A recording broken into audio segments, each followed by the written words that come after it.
So the next thing that we have is the laver, and the laver is the place where the priests would ritually wash before they would basically do their different services in the temple.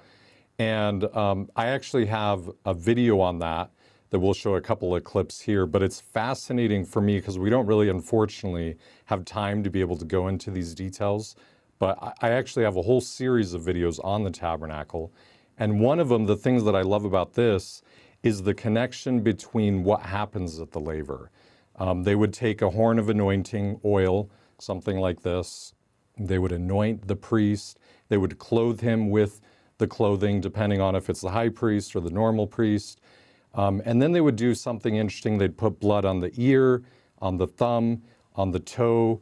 And again, we can't really go into all those details, but you think about all these symbols of blood and where you're putting it, and the significance of blood in general, of the symbol of the death and sacrifice of Jesus Christ.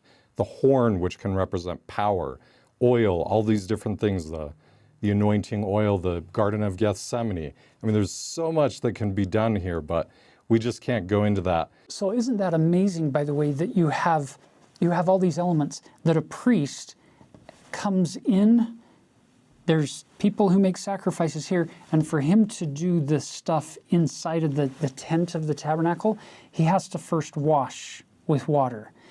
Then he's clothed in special garments, and he's anointed.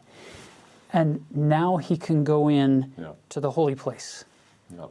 And the interesting thing is all of Israel was supposed to be able to go into the presence of the Lord, but because of their sin, because of their fear, the Lord said, I will have the high priest in particular, but also the priests that will go in your stead.